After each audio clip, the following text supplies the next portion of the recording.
shipped to Italy to a man who used me as if I was not human. This story happened over 15 years ago, and I'm here to share my story because I made a huge recovery by the grace of God. Now, I met this man only once during that time when he visited Nigeria, and he said he liked me and he wanted to marry me. I was happy and smiling like a fool because I was quite young and naive. This man is 18 years older than me, and then I had just finished secondary school. I was planning to enter the university, and he told me that he was going to send me to school in Italy. So he traveled back and he made arrangements with my parents. They paid my bride price and did everything. Few months after that, I traveled to Italy to come and meet my loving husband. This man did not bring me to Italy as his wife because we were not legally married. He just paid bride price and did papers for me, and I traveled. So when we got to Italy, we did a court wedding and I signed papers. I didn't know what it contained because all the documents were in Italian and I did not understand a thing. I thought I came to marry the love of my life, a man who is going to take care of me. So I blindly signed almost 8 papers. I did not know I was signing a trap, a very big trap for myself. So my supposed loving husband is a big-time jobless gigolo in Italy. This man practically brought me to Italy to become his slave. So when I got to Italy, the first 2 weeks was sweet. He was taking me places, he was showing me around and everything. He was cooking for me. There's a lot of food in the fridge. The ones I brought from Nigeria, I started cooking them and stocking them up in the fridge until he told me that I needed to start working, which I was like, okay, no problem. This man took me to a farm in a very far place and said I will be working there. I said, okay. I asked him, where does he work? He said he's working in another location, but this is the only place available for me. And I started working in a farm. I didn't know I was the only one doing the hard work in that house. My husband was just gallivanting Italy with different women while I do the work. The first day I resumed work, I came back home to meet my husband on top of another woman. I had barely spent 1 month in Italy. I had already caught my husband cheating with another woman, and he didn't even flinch. He was not even remorseful about it. When I got to the house and I saw him, he was introducing me to another woman. He said I should go inside. He's going to explain later. He treated it as if he was talking to his house girl. I should go inside. Like, I was so surprised I couldn't say anything. He came to tell me that woman has been his life. She's the one that gave him papers, blah blah blah. He cannot do without her. That is his wife here in Italy. That if I must remain here,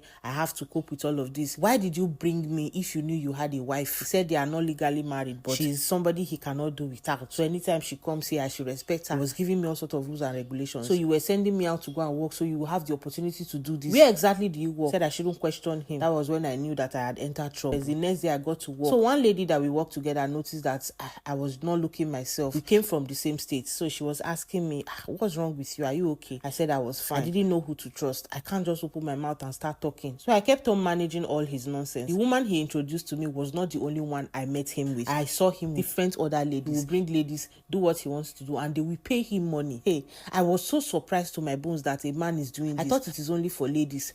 I managed all this nonsense for good 2 years before I opened my mouth to tell anybody about it. So that lady that we worked with, she was no longer working in the farm because farm work is quite tedious. But we were still in communication. We were quite close. So she said she got a job somewhere else and she wanted me to come and work there. But my husband said never. He never wanted me to be smart. My husband connected his account number to the farm and they paid my salary to his account. So this man would be the one to give me money to buy everything while I am working. I did not even know how much they were paying me. I would be struggling to send my mother 20,000 naira at home while I am doing all the work. Like, I was just used to the point where I couldn't take it anymore. That was when I opened my mouth and I told that my lady friend about everything I have been experiencing. And she said, no, this is not something we can talk on the phone. She now told me that first of all, I need to go and look for those documents that I signed and snap everything and show her that I might have signed a trap I did not know about. So I asked my boss if it was possible for me to change the account number. He said, the person that brought me and signed my contract on my behalf, use his name to sign the contract, use the account number. Except the person comes and change it himself, I cannot do anything. So I just told my friend to forget about the account number. So I started looking for those documents. I looked for it for months in that house. I didn't see it. So gradually she told me that I need to start learning the language. I need to start learning how to read in Italian so that I will know exactly what I signed in case I find them. Farm work is quite tedious. I will still come back home. I will cook for this man. He will still use me in the bedroom the way he likes. So I was managing to learn with the little time I have. Every day I was going to work, Sunday to Sunday. I was always at work. So it took me a lot of time to learn it on my phone. I had already spent 4 years in Italy before I learned how to read in Italy, and I couldn't even read it properly. I was just so naive and I did not even have the time to learn the language properly. The only thing I did was hiding the fact that I could now understand Italy to my husband. So I told my friend that since I didn't know what I signed, I needed to start recording my husband and all the women he's bringing to this house in case that can help me in future. So I told one of my colleagues who was living close to town to help me to get cameras, and he got me some tiny cameras I have not seen before, and I put it all over my house. I put about 3 in the whole house, and I was just praying and hoping that this man will not find it. One day when I closed from work, I was watching the videos of everything he was doing. I was so pained. So there was a time my husband decided to travel to Nigeria. At this point, I had stayed almost 5 years in Italy. So when he traveled, I took a day off from work. I stayed in the house. I turned that house upside down. I did not see those documents. So I called that my friend and I told her that I scattered this house. I did not see that document. My friend said I shouldn't worry. So that Sunday, my friend came, started checking